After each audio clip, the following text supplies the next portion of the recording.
Good afternoon. I'm Rachel Rosen. I'm the Chief Communications Officer here at Democratic Majority for Israel.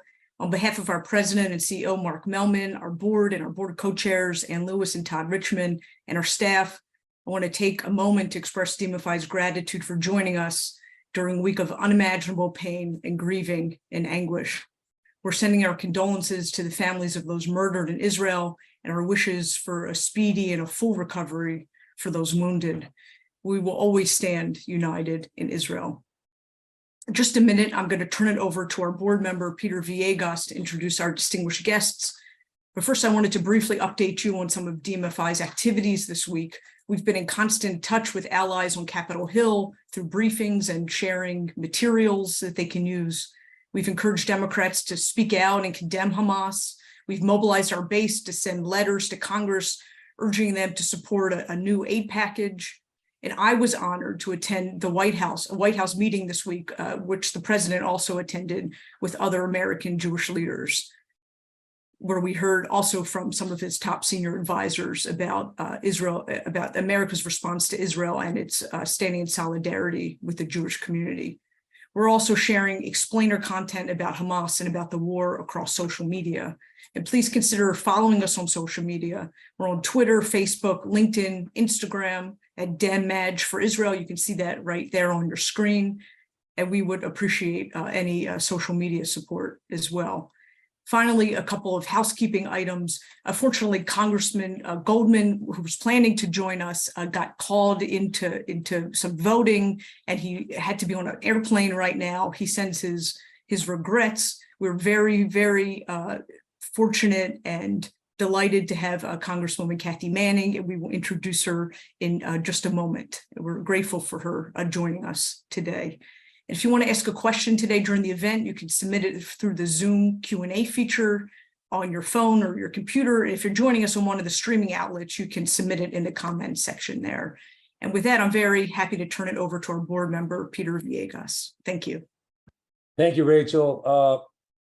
Let me just say personally, on behalf of my community, a Latino from Los Angeles, our prayers and thoughts and love is with all of you.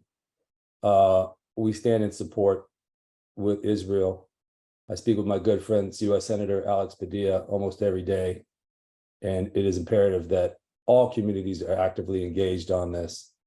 And personally, I've been to Israel 5 to 6 times. And each time I went to Sderot and played in the child facility.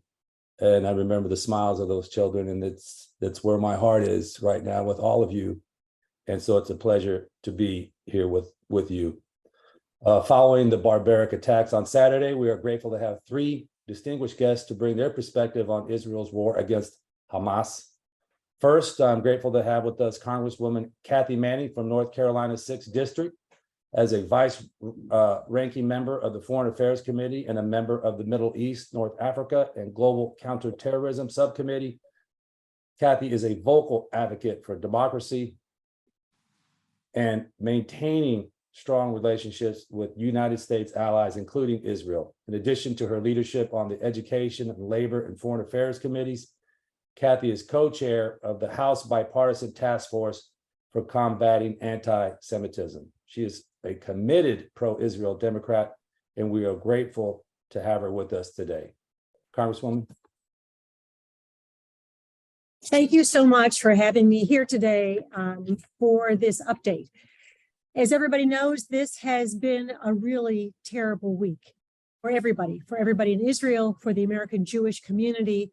And as the facts became clear last Saturday, I decided that my job was to make sure that my colleagues here on the Hill understood the atrocities that had been committed, that the press had the facts that they needed, that I take the time and make the effort to warn against false equivalencies, and of course to urge the unequivocal support of the state of Israel. And I don't think we could have had stronger statements from President Biden, from Secretary of State Blinken, and then of course this morning from Secretary of Defense Austin.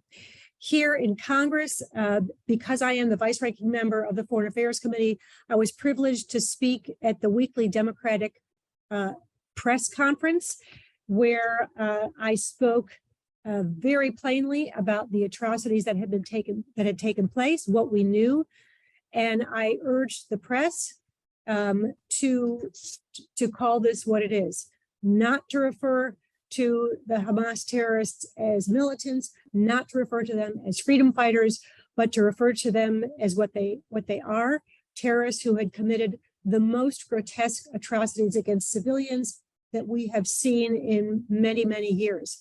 I have spoken to many of my Democratic colleagues about this, and I will continue to speak up on this issue. I've spoken on several news shows, and I think it's very important for all of us to be very plain in the way we talk about what happened in Israel. It's been compared to our 9/11. I actually think that's a useful analogy for Americans because we all know how we reacted when 11 terrorists came to this country and attacked civilians, and what the U.S. reaction was following that attack.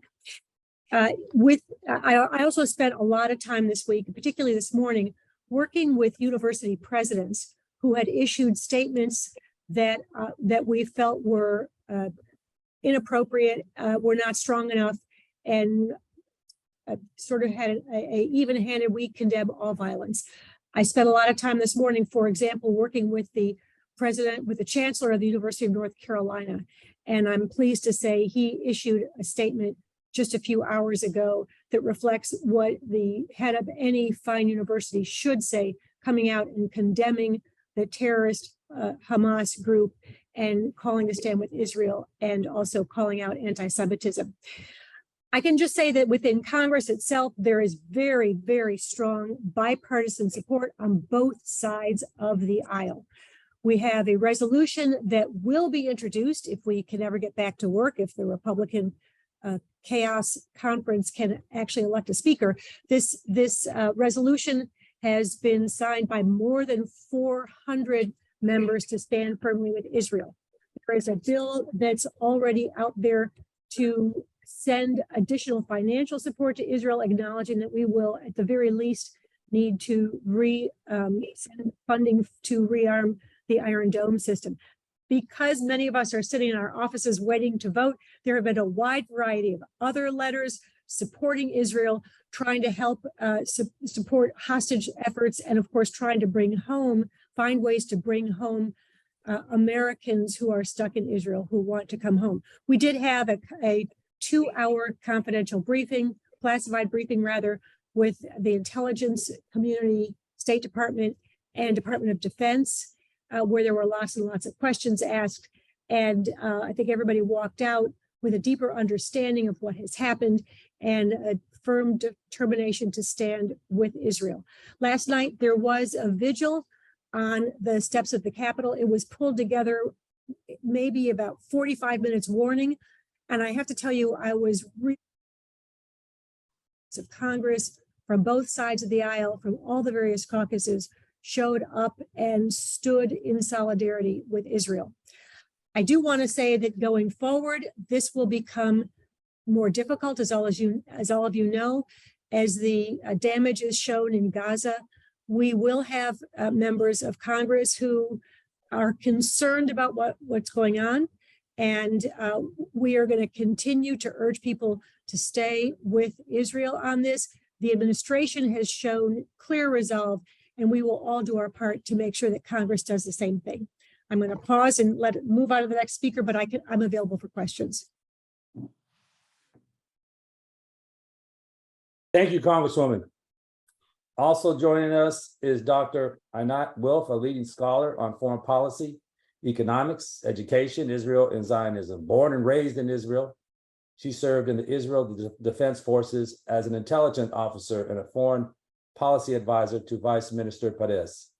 More recently, she was a member of the Israeli parliament from 2010 to 2013 and served as chair of the Education Committee and member of the highly important Foreign Affairs and Defense Committee. Dr. Wilf has published 7 books exploring key issues in Israeli society, including the electoral system, and the Path to Peace. Her latest book, The War of Return, How Western Indulgence of the Palestinian Dream Has Obstructed the Path to Peace, explores the controversial Palestinian belief of right of return and how it represents one of the biggest obstacles to diplomacy and peace. Dr. Wilf? Thank you. I have to say that even though we are here at the 7th day, it's still unfathomable that we're living through it. We're having discussions, we're talking about issues, but I think all of us have moments when we're saying, is this really happening? And I think this is a very powerful sentiment. I mean, as we speak, not only is there fighting and war continuing, we have hostages, entire families that are being held captive in Gaza. We have wounded by the thousands, and we don't know how they'll come of it. The death toll keeps rising. There are constant alerts. So, and we're also, I mean, this past few days, I went from funeral to funeral. You stand at one funeral, but the graves next to it, it's from the funeral that just ended, and the funeral just before that. You have funerals across the country now, one after the other, soldiers, civilians. So there's still, as we go through it, as we're mobilized, there's a pall around all of this of, is this actually happened? Did something like this really happen? And there is a clear sense that this is one of those moments that history, as they say, turns on its axis, and what was will not be.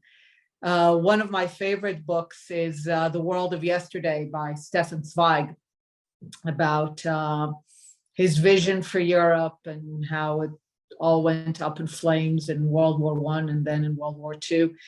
And I feel that so many of the discussions are stuck in the world of yesterday. Israelis, Palestinians, proportionality, what's going to happen? We need to look at that. And, you know, are they terrorists? And I'm thinking, no. We're somewhere else. The questions that are now at the core is like, we feel that we need to rebuild the state of Israel from the ground up.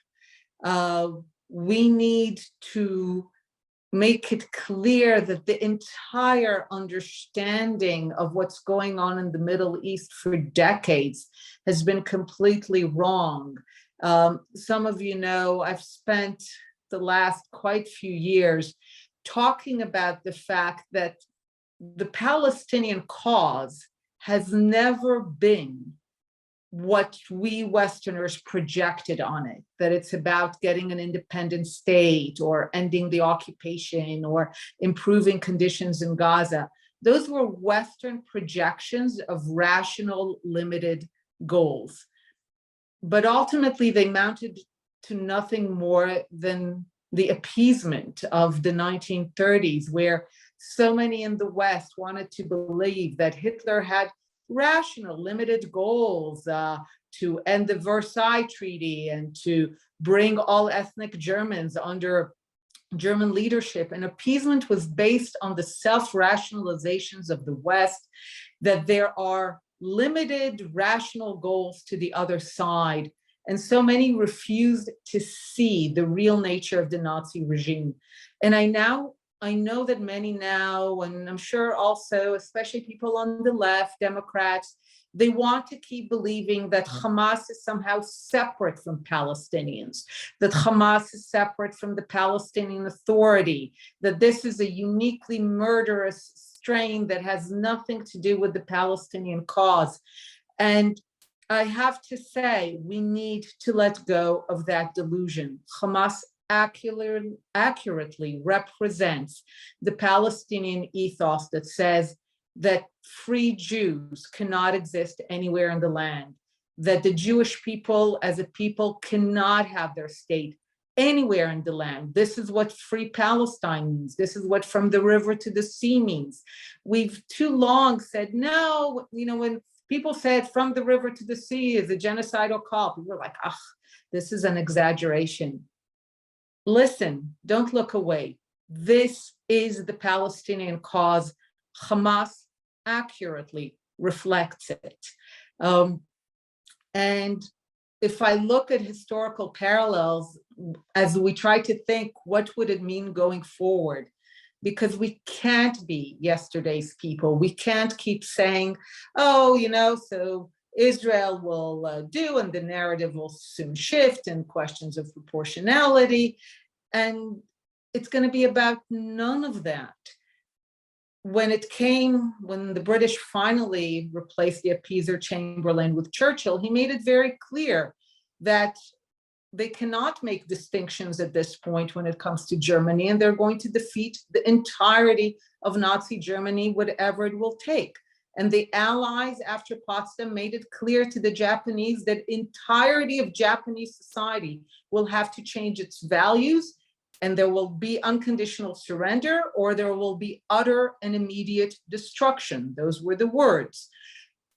This is the mindset we need to have, that the entire Palestinian ethos needs to change away from destroying another nation into building a new one. And that's what they need to do, and nothing less than that will lead us out of this mess. And it has to be clear that it's not just about Hamas, it's not just about hunting down their leaders. We will need to, going forward, make sure that we are done indulging the Palestinian ethos. We are done projecting our Western views of what they want, and actually listen to what they're saying they want. We need to understand that for a whole century, they fought a singular goal, which is first to prevent a Jewish state, and now to make sure that it doesn't exist.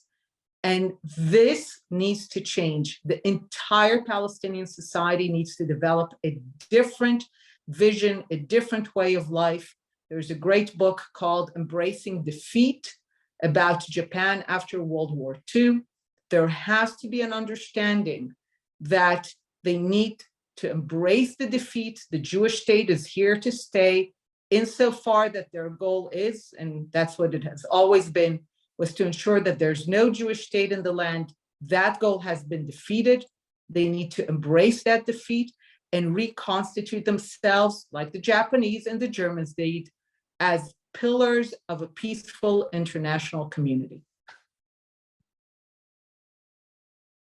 Thank you, Dr. Wilf. Appreciate your comments, and we'll take questions after our final speaker, which I'm pleased to introduce, David Makovsky, the Siegler Distinguished Fellow at the Washington Institute for Near East Policy and Director of the Correct Project on Arab-Israel Relations. David previously worked in the Office of the U.S. Secretary of State, serving as a senior advisor to the Special Envoy for Israel-Palestinian negotiations.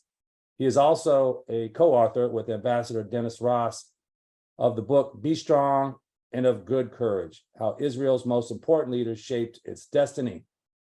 David also hosts the podcast, Decision Points. David? Peter, thank you very much. And I want to thank DMFI for organizing this, and for all the people who've turned out on Zoom. Look, as Einat said, this is an unfathomable moment. Think of all the different terrorist attacks over 75 years. Nothing like this. And it's been said by President Biden, by Israeli President Herzog, it's the worst day for Jews in Israel, and for Jews anywhere, really, since the end of the Holocaust, although nothing could be compared to the Holocaust, of course. Today was just a reminder. I was sitting in a CNN studio, and I see that the Hamas spokesman tells the Hamas people not to move from north to south. And it was just a reminder, the role of most armies is to protect civilians, but with Hamas terrorists, the role of civilians is to protect the terrorists. And it's just a total inversion and perversion of what what the relationship of an army and civilians are. They look at the hostages as human shields, and they look at their own people as human shields. And the cruelty, I don't have to, is like the cruelty of ISIS, and that's something that the president said, and I'll get to that in a moment. What I want to do here is very quickly, almost like telegraphically, just talk about, I've been glued to the news in Israel. I watch Hebrew, and I listen there, and I'm almost minute by minute what's on the Israeli media. So it just seems this whole week has been a blur, I know, for everyone else as well. But, I think for me, coming to Washington, people want, what is the Washington angle? I'll just say a word about Blinken's trip. He clearly, he expanded the trip. This was an originally planned Egypt, Israel, Jordan, and he's going now, today's in Qatar, he's going to Bahrain, UAE, Saudi, Egypt. So the first order of business, which I think the Arabs agree with him, is they don't want to regionalize the conflict. You don't want a second front. And that is clearly a possibility. And nobody wants Iran to gain and exploit this in the Arab world. So that, I think, is his first order of business. The second is to try to see if he could free these hostages. Qatar and Egypt have the best relations with Hamas. I wouldn't hold my breath. Maybe they'll let some old people and, kids go, but who knows? These people are, it's just, the savagery is just horrific. But, so I think he's going to work on that. And the third is the issue of the humanitarian corridors, which I think Israel, by saying to people move to southern Gaza, is trying to say, we're not out to kill innocent people. Now, I would just say a word about the president. I felt that, and welcome to read my stuff on Twitter at David Makovsky, which I try to post every day something on the Gaza conflict. But I felt that there are just moments in the history of Israel, and I've been following this for all these decades, where there's just a moment, they say in the Talmud, kana olamo b'sha achat, that someone purchased like their role in the world to come in 1 hour.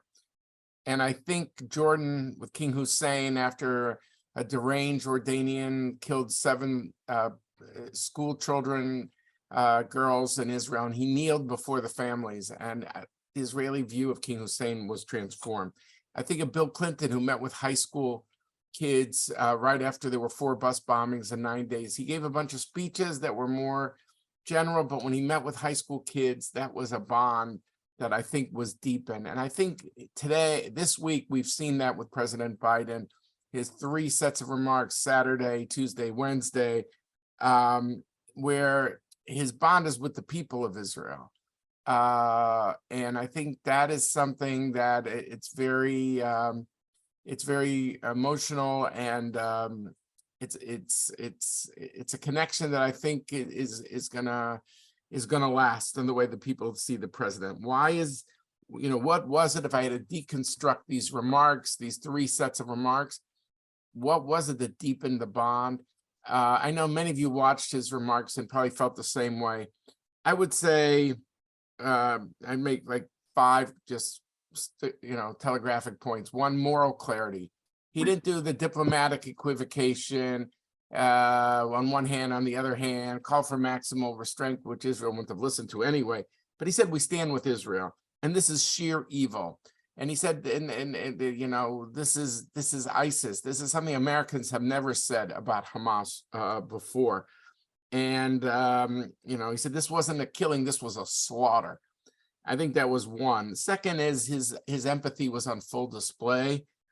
Besides his sense of moral clarity, he understands there's a moment of national trauma, and traumatic for many Americans too, but certainly in Israel.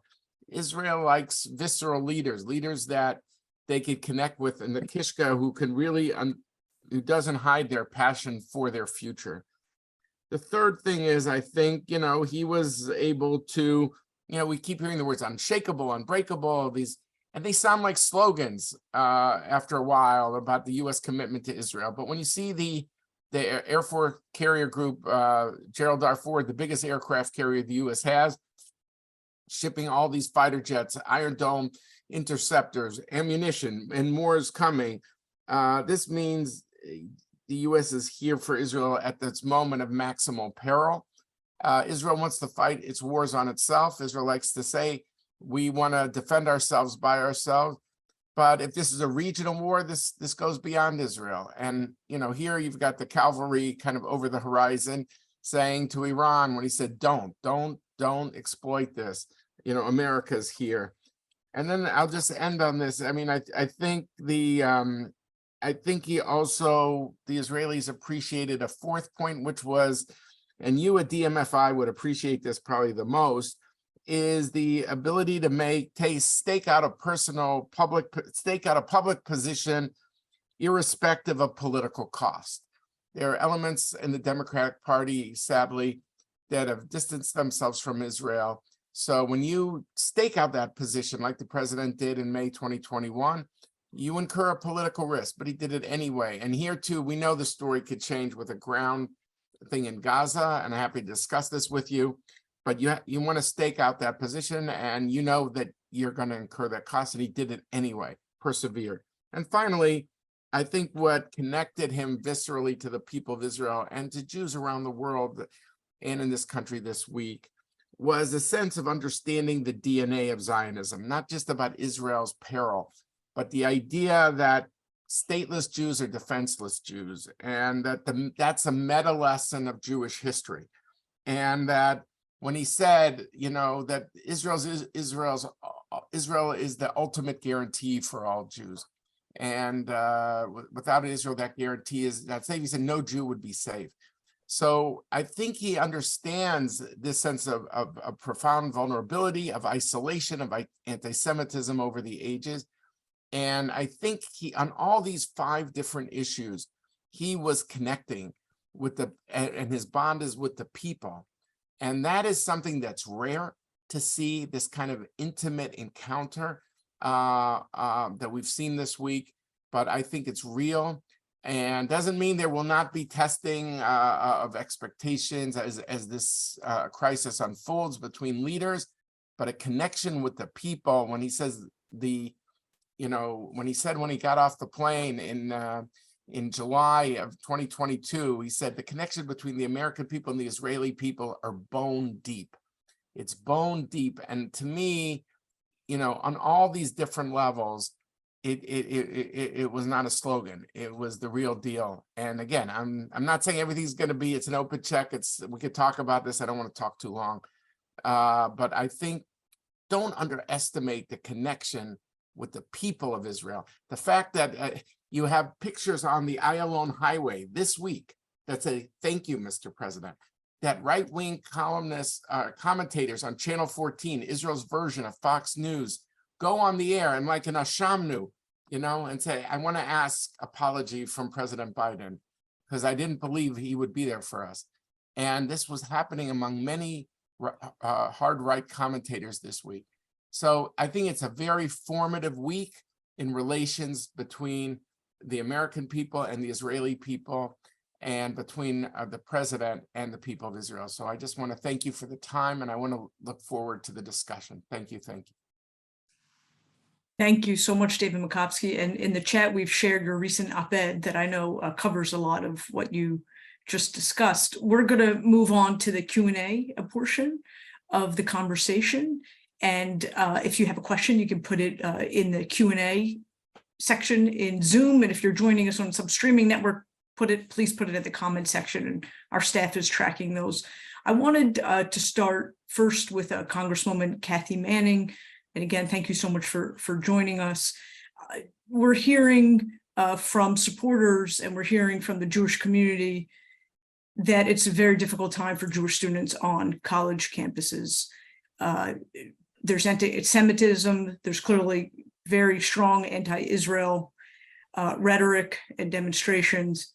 And of course, you represent a district in North Carolina. North Carolina is home to a number of prestigious universities. So I hoped you could expand on that. There is a specific question from Helene, who says, I understand the private universities have certain folks to answer to, such as boards and major donors, but public universities, state schools receive public funds. Do they have a responsibility to support the American government policies? How can they allow anti-Zionist organizations be sanctioned? So first of all, I am privileged to co-chair the House Bipartisan Task Force to Combat Anti-Semitism. And we have already met twice with Catherine Lamont, who is Assistant Deputy Director of the Office of Civil Rights at the Department of Education, because we all know that anti-Semitism is on the rise, and particularly on college campuses. So we've met with her several times.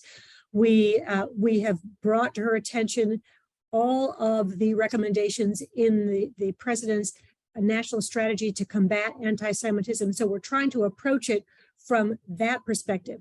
But with regard to the college campuses, and I meet with Jewish student groups all the time, and as many of you on this call know, it's not just the most horrendous examples of anti-Semitism at certain colleges that you hear about. There is anti-Semitism on college campuses across this country, from east to west, from north to south, large public universities, small private universities. With regard to the specific question, as I went through 10 or 12 statements made by chancellors, college presidents over the last 2 days, some of the best were from the small private colleges, where although they have board of directors, they were willing to take the firm stand that they needed to, calling out Hamas terrorists and standing against anti-Semitism. Whereas University of North Carolina had an interesting issue that I had not realized, and that is that our Republican legislature within the past couple of years passed a law requiring colleges and universities to have a neutrality on contemporary political, social, and cultural issues. Now, this was passed to prevent universities from taking the liberal stance that that our Republican legislature has been afraid of. But what we're seeing today is that the unintended consequence of that is having colleges and university presidents and chancellors be afraid to take a stand on issues like this that are usually brought by conservatives in the Republican Party. So we are going to have to work hard to educate and push these college presidents. The other thing that I think we have to do a better job of, the American people don't understand what anti-Semitism is. They don't understand that it is a conspiracy theory that has existed for more than 1,000 years, that it is a shape-shifting conspiracy theory that attributes to the Jews whatever evils exist in a society. And it didn't just happen in 1967, and it didn't just happen in 19. We need to educate the public about that. And I'll stop with one comment. I'm working with a colleague on the other side of the aisle from Michigan on a particular bill. And he said to me recently on the House floor, you know, I don't really understand anti-Semitism. Can you tell me what it is? So I gave him my on one foot description, basically what I talked about. And I said, it was exhibited in the Crusades, Spanish Inquisition. And he looked at me and he said, I thought the Spanish Inquisition was against the heretics. And I said, who do you think the heretics were to the Catholic monarchs? And he got this astonished look on his face. He never realized that those were the Jews. So we need people to understand what anti-Semitism is. And the only way they're going to understand it is if we explain it to them. Thank you, Congresswoman Manning. Dr. Einat Wilf, I know you've studied and written about what's happening on college campuses, really, I guess, around the world. I want to know if you wanted to weigh in on that issue. Certainly.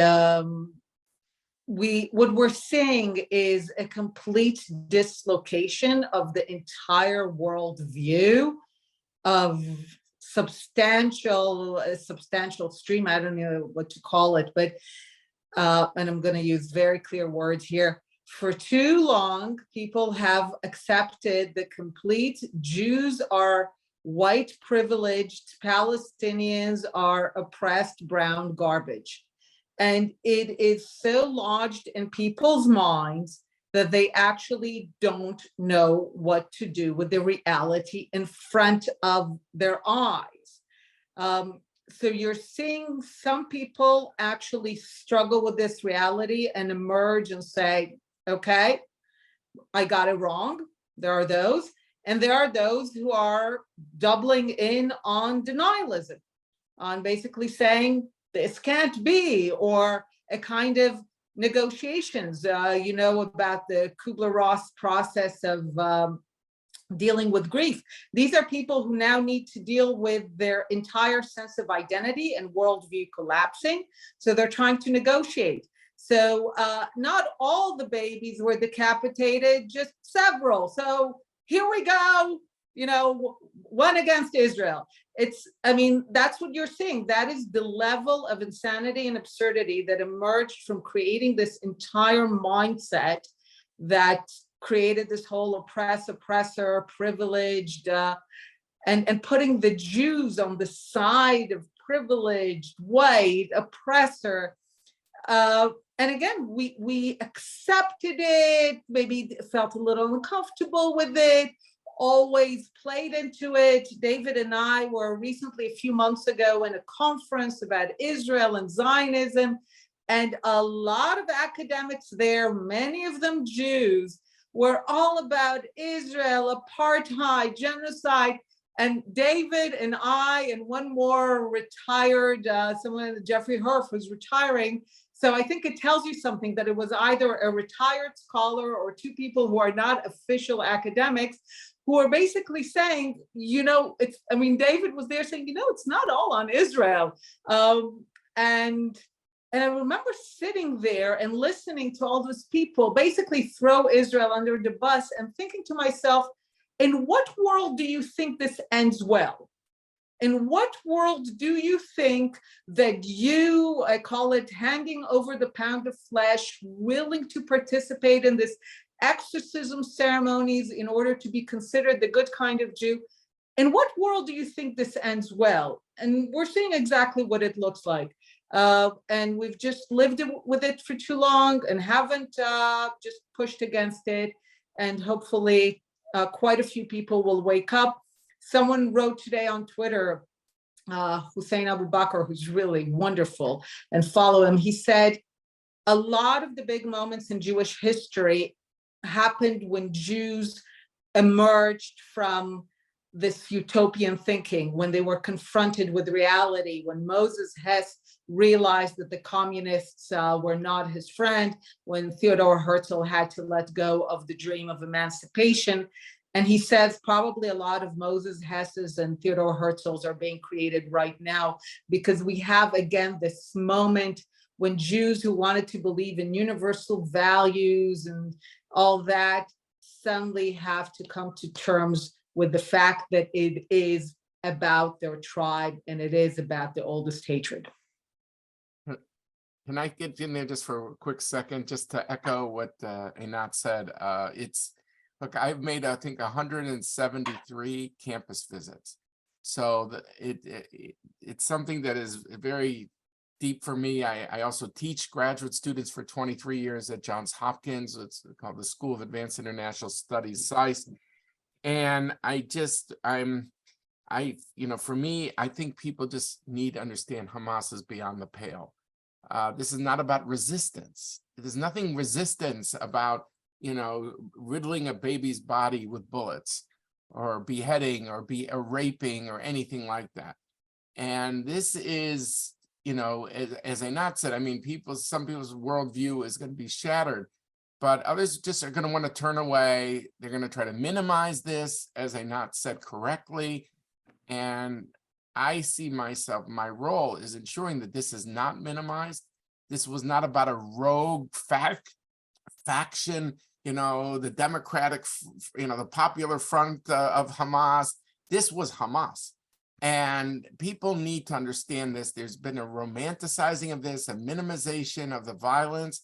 I feel a lot of it, frankly, the campuses are so, it's not just that, and the toughest places, by the way, are the small liberal arts colleges where you get a couple of academics who can define the parameters of acceptable political speech. but it's also a problem because the students keep turning over and there's no sense of institutional memory. And part of it is also because they're born. They're born now. This is a group that was born often after 9/11. 9/11. And they have no real memories, not of the first Intifada, not of the second Intifada, certainly not the Holocaust, 67, 73. I can go through the list. And so it's like, you know, it makes it easier for some of the critics to try to frame the reality in a way that just doesn't, you know, has no connection to reality. And that's how I see our role, and to see also where we could find coalitions of like-minded people on these campuses. And we're trying to get in the classrooms more. Dennis Ross, myself, Rachel Omari, my colleague at the Washington Institute. If you know any campus that would like people to come speak, we have a fund for this because we see this, you know, I know it sounds like a cliche, but this is the future. But as Kathy said, I mean, this is real. This is very strong. And now all the national newscasts suddenly this week, we're talking about the campuses. And I hope people, you know, woken up to that. This is a dire situation anyway. And, you know, you could reach me wherever I can David, help. can I add one more thought there? Because I think there's another topic that's starting to bubble up that we need to be able to address. And that is what is meant by abiding by the laws of war. Because we've seen some posts, and there was an article in the New York Times today about what is required of a country that goes to war in terms of avoiding civilian casualties, what is meant by the term proportionality, what are meant by there are three things that a country needs to abide by. And there's a terrible article, in my opinion, in the New York Times today explaining that. And in contrast, there's this very long Twitter posting by someone named Mark Goldfeder today that somebody sent to me that is an excellent explanation. We need experts to start talking about what it is that the Israeli army is obligated to do and what they are not obligated to do, because there's going to be a lot of misinformation around that. And David, if you haven't read that New York Times article today, I call it to your attention and not for you as well, because I think it's full of misinformation, but it cites experts in the field. And that's what Israel is going to get tagged with, going in and slaughtering civilians just like the Israelis for no purpose. And I think we have to be able to state very clearly what the obligations of the Israeli army, what their obligations are, and how they have adhered to those obligations. Well said. Very well said.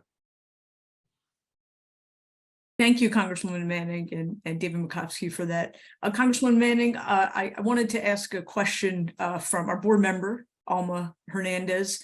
And Alma asks, as Democrats, what can we do as the narrative is shifting and Israel's being accused of genocide and war crimes as they respond? How can we fight that? And not just even as Democrats, but just as people who stand in support of Israel's defense. I think we have to do several of the things that we've all been talking about. We have to get the facts out there.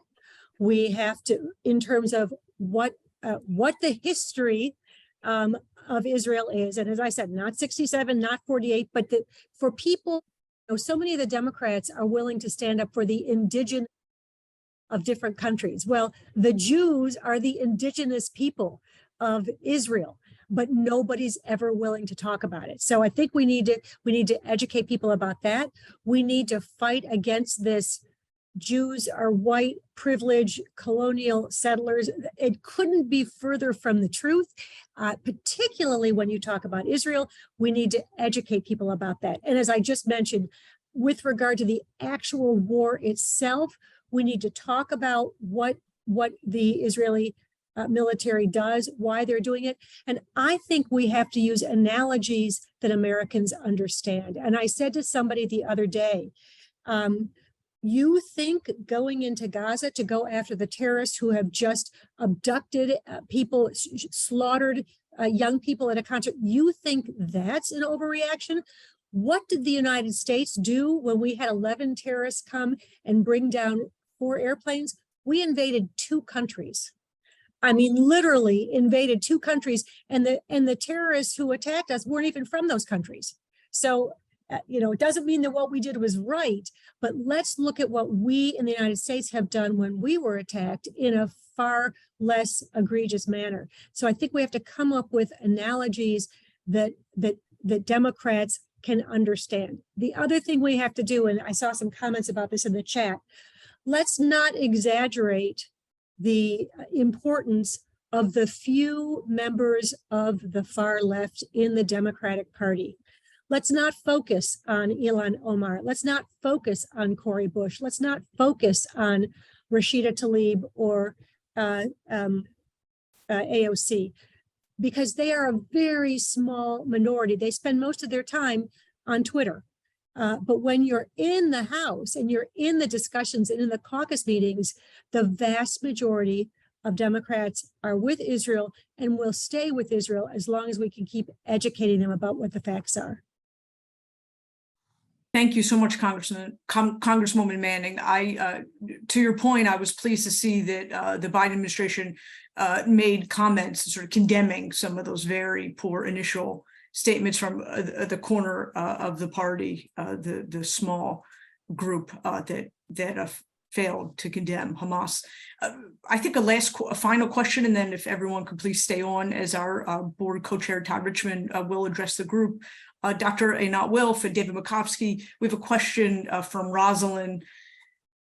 So agree and appreciate your presentation on the reality of the situation. What are the scenarios for who or how Gaza will be governed after Israel clears Hamas from the area? Einat, you want to go first? I have some thoughts on this, but Go ahead, Dave. I don't. Look, there's no great options here. Israel clearly does not want to stay in Gaza. Israel left Gaza in 2005. There's no territorial aspirations Israel has in this regard. And what I'm going to say was considered taboo, but I think this week we need to rethink a lot of taboos. And nobody is, everyone sees Gaza as like political quicksand. There's no volunteers here. So what I'm going to say might sound a little crazy to people, but I do think Egypt has got some very difficult economic problems right now. I think we need to find a way with the Gulf states, the United States, Europe, and in Israel too, to have a kind of trusteeship to bring Gaza to a place where it's just some modicum of sanity that you could build that country. Maybe it will not be, the height of prosperity, but it will be normal. And then at a certain point, it could be, the people of Gaza working with the Palestinian Authority, who knows, down the road. But this cannot go on this way. And Israelis do not want to occupy the Kasbah of Khan Yunis and Sajaiya and, any of these places of Rafah. So I think we need just to think out of the box, and we need the Arab League, frankly. And there was a time the Arab League was always, now Israel's got peace with Egypt, it's got peace with Jordan, it's got peace with UAE, it's got peace with Bahrain, it's got peace with Morocco, and hopefully, God willing, maybe even with Saudi Arabia.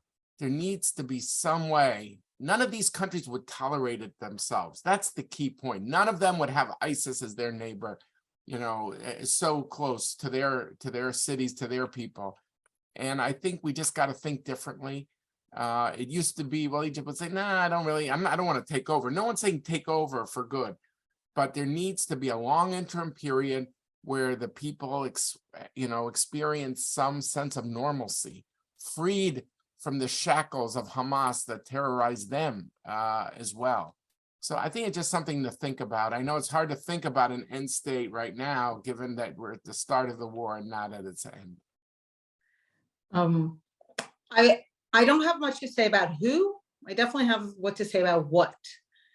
What needs to happen is a complete reprogramming of that society. So the terms that we need to think about are the Allied occupation of Germany, the denazification of Germany, MacArthur in Japan. Those are the terms we need to think about. Those are operations that were intended to reprogram entire societies. The mistake, one mistake that was made, I think, in thinking about Iraq is we talked about nation building. Japan and Germany never needed any nation building. They were definitely nations. What they went through after World War II was not nation building. They went through a complete and thorough reprogramming of what kind of ideology those countries can have. And I think we need nothing less than that. And where I see at least the direction is the shock of ISIS, I think, played an important role in getting many of the leaders and the rulers of the Gulf states to understand that they need to rethink Islam, that they need to present a vision of Islam that is more moderate, because otherwise ISIS has this captivating, exciting vision. And they understood that they need to have a different vision for Islam. In the same way, what's happening now, I hope, will rattle enough forces in the region to understand that it's their responsibility to create a different Palestinian ethos, one that is geared towards building the Palestinian nation rather than destroying the Jewish one. And it means that organizations, of course, like UNRWA, that have been the main vehicle of the indulgence and support of the Western world towards the Palestinian notion that they don't need to move on, they need to go. Anything that is done in Gaza and among the Palestinians should be a complete break with the past and about saying, this is over, and you need a new ethos that is not about your singular devotion for the last century, about preventing and then destroying a Jewish state. Build for yourself, stop prioritizing destroying for others. Thank you, Dr. Einat Wilf, for those very powerful words. And thank you as well, David Makovsky, Congresswoman Kathy Manning. We're so grateful for you being with us. It's a source of comfort and information during this horrible week. Before folks log off, I'd like to bring on our board co-chair, Todd Richmond, for some closing remarks. Great. Thank you so much, Rachel. If everyone could just give us just 2 or 3 more minutes, we would greatly appreciate it. Rachel, great job. Congresswoman, thank you. Einat and David, you guys were amazing. I cannot begin to thank you. On behalf of my co-chair, Ann Lewis, and our amazing CEO, Mark Melman, as well as some of our other board members on the call today, Ed Kelly and Amar Hernandez, we want to thank you. You know, a very unique thing happened, I think, as this call started.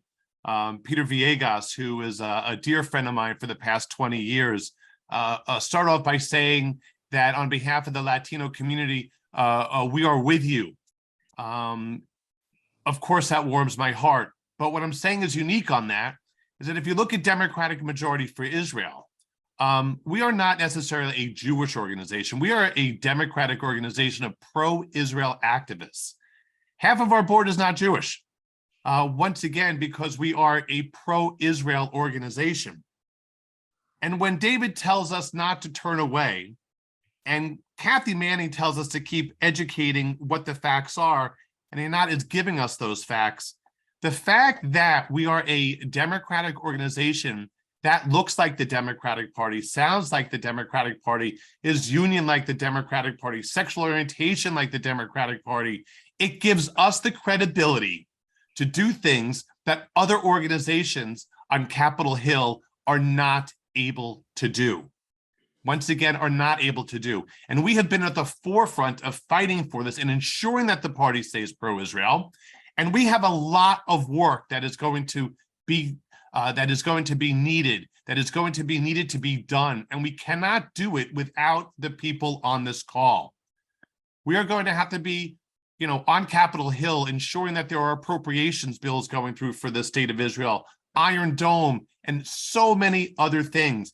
And as the Congresswoman said, there will be pressure on these members of Congress to start pulling away as we start seeing more and more social media out there in terms of what Israel has to do in order to defend itself. So I'm imploring everyone on this call to go onto DMFI.org and sign up. Make sure you participate in our action alerts. Those action alerts are so easy to do. You put your name and your address in there, and then we send them to the members of Congress, senators, the administration, or whatever else is due. And at the same time, please support the organization with a donation. In order for us to keep doing what we are doing, whether it's these Zooms or having the staff that's out there to ensure that we are making sure that the party stays pro-Israel and that we ensure a strong U.S.-Israel relationship, we cannot do it without your support. So please go to DMFI.org, support us, join us, be a part of the movement. And once again, Congresswoman Einat and David, thank you from the bottom of our hearts. We greatly appreciate it. Thank you for watching, and we hope to see you soon.